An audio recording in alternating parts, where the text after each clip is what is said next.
श्योपुर जिले की विजयपुर विधानसभा सीट पर होने वाले उपचुनाव से ठीक 2 दिन पहले सोमवार की रात एक भयावह घटना ने क्षेत्र में तनाव का माहौल पैदा कर दिया। धनाचया गांव में बाइक सवार 9 बदमाशों ने आदिवासी समुदाय के लोगों पर हमला बोल दिया और फायरिंग की, जिसके परिणाम स्वरूप 2 लोग घायल हो गए।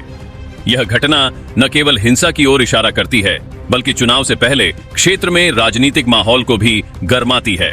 यह वारदात सोमवार रात करीब 10 बजे ढोढर थाना क्षेत्र के धनाचया गांव में हुई। गांव वासियों के मुताबिक कुछ बाइक सवार युवक हथियारों से लैस थे। इन युवकों ने गांव में घुसते ही गाली गलौज शुरू कर दी। जब आदिवासी ग्रामीणों ने इसका विरोध किया तो उन पर ताबड़तोड़ फायरिंग शुरू कर दी। श्री हनुमंत छाया ज्वेलर्स में आपका स्वागत है। शानदार कलेक्शन के साथ गहनों की दुनिया में आपका स्वागत है, जहां परंपरा और आधुनिकता का बेहतरीन संगम मिलता है। श्री हनुमंत छाया ज्वेलर्स, मेडिकल कॉलेज रोड, तिली वार्ड, सागर, मध्य प्रदेश। इस हमले में घायल हुए 2 लोग प्रकाश और हरविलास आदिवासी समुदाय से हैं। दोनों को गंभीर हालत में जिला अस्पताल रेफर किया गया है। तो वही हमले के बाद गांव वासियों ने एक आरोपी को पकड़ लिया और उसकी पिटाई की। आरोपी के पास एक बंदूक थी, जिसे पुलिस के हवाले कर दिया गया। इस बीच घटना के बाद दोनों प्रमुख राजनीतिक दलों भाजपा और कांग्रेस के कार्यकर्ता थाने पर इकट्ठा हो गए, जिससे इस घटना की राजनीति और तेज हो गई। कांग्रेस ने इस घटना को लेकर भाजपा पर गंभीर आरोप लगाए हैं। कांग्रेस का कहना है कि इस फायरिंग के पीछे भाजपा के स्थानीय नेताओं का हाथ हो सकता है।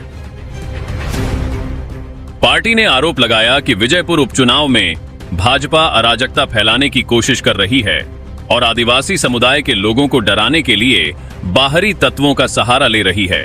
कांग्रेस ने ट्विटर पर श्योपुर कलेक्टर किशोर कन्याल और भाजपा के विजयपुर उपचुनाव उम्मीदवार रामनिवास रावत पर गंभीर आरोप लगाए।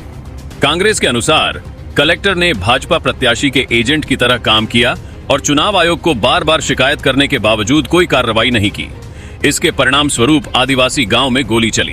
कांग्रेस के प्रदेश अध्यक्ष जीतू पटवारी ने भी भाजपा पर हमला बोलते हुए आरोप लगाया कि भाजपा अब राजस्थान से गुंडों को मध्य प्रदेश में इंपोर्ट कर रही है।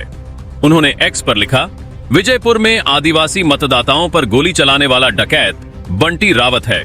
भाजपा अब राजस्थान से गुंडे इंपोर्ट कर मध्य प्रदेश में गोलियां चलवा रही है। तो वही भाजपा ने भी कांग्रेस के आरोपों को सिरे से नकारा है। पार्टी ने इसे विपक्षी दलों का चुनावी हथकंडा बताया है और कहा है कि ऐसे आरोप किसी भी प्रकार के तथ्यों या साक्ष्यों के बिना लगाए जा रहे हैं। भाजपा के नेताओं का कहना है कि यह पूरी घटना गांव में निजी दुश्मनी का परिणाम हो सकती है और चुनाव से पहले इस घटना का राजनीतिकरण करना कांग्रेस की साजिश है। तो वही इस घटना की सूचना मिलते ही एसडीओपी राजीव कुमार गुप्ता और पुलिस बल मौके पर पहुंचे।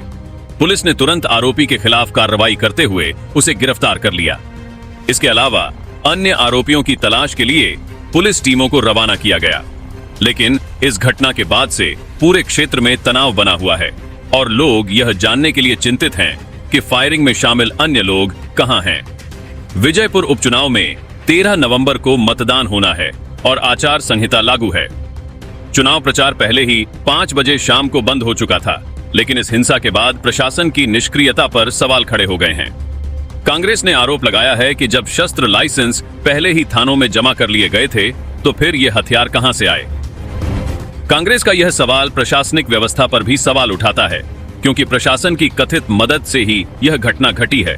वही कांग्रेस के श्योपुर जिला अध्यक्ष अतुल सिंह चौहान ने कहा कि भाजपा के लोग अराजकता फैलाने की साजिश कर रहे हैं। उनका कहना था कि अगर प्रशासन और पुलिस आरोपियों को जल्द गिरफ्तार नहीं करती है तो कांग्रेस आदिवासी समुदाय के साथ संघर्ष करने को तैयार है। धनाचया गांव में हुई फायरिंग केवल एक हिंसा की घटना नहीं है, बल्कि इसका गहरा सामाजिक और राजनीतिक प्रभाव भी पड़ा है। इस घटना ने आदिवासी समुदाय को डर और आक्रोश से भर दिया है। जहां एक और आदिवासी मतदाता पहले ही चुनावी प्रक्रिया और प्रशासन के खिलाफ संवेदनशील हैं, वहीं दूसरी ओर यह घटना राजनीतिक ध्रुवीकरण को और बढ़ा सकती है। इस घटना के बाद चुनाव आयोग और पुलिस प्रशासन के लिए यह एक गंभीर चुनौती बन गई है। उन्हें यह सुनिश्चित करना होगा कि उपचुनाव शांतिपूर्ण ढंग से संपन्न हो और इस प्रकार की हिंसा और अराजकता को फैलने से रोका जा सके। धनाचया गांव में हुई फायरिंग ने श्योपुर जिले के विजयपुर उपचुनाव को एक नई दिशा में मोड़ दिया है। राजनीतिक दलों के आरोप प्रत्यारोप, प्रशासन की निष्क्रियता और आदिवासी समुदाय के साथ हुई हिंसा ने चुनावी माहौल को बेहद तनावपूर्ण बना दिया है। अब देखने वाली बात यह होगी कि प्रशासन इस घटना के बाद कैसे स्थिति को नियंत्रित करता है और क्या चुनावी प्रक्रिया निष्पक्ष और शांतिपूर्ण रूप से संपन्न हो पाती है। ब्यूरो रिपोर्ट, रिपब्लिक सागर मीडिया। श्री हनुमंत छाया ज्वेलर्स में आपका स्वागत है। सच्चा सोना और कुशल कारीगरी, जहां हर गहना है एक कहानी और हर कहानी है एक खास पल। शानदार कलेक्शन के साथ गहनों की दुनिया में आपका स्वागत है, जहां परंपरा और आधुनिकता का बेहतरीन संगम मिलता है। सोने, चांदी और हीरे के अद्भुत डिजाइन आपके हर अवसर को खास बनाएंगे। हॉलमार्क प्रमाणित गुणवत्ता, शुद्धता की गारंटी, बेहतरीन डिजाइन, विशिष्ट नवरत्न चयन, जन्म के रत्न एवं हर राशि के लिए विशेष रत्न उपलब्ध, व्यक्तिगत डिजाइनिंग जो आपके आभूषण को अनुकूलित करे तो अपने विशेष दिन को और भी खास बनाएं। श्री हनुमंत छाया ज्वेलर्स के नवरत्नों और हॉलमार्क ज्वेलरी के साथ हमारा पता है श्री हनुमंत छाया ज्वेलर्स, मेडिकल कॉलेज रोड, तिली वार्ड, सागर, मध्य प्रदेश।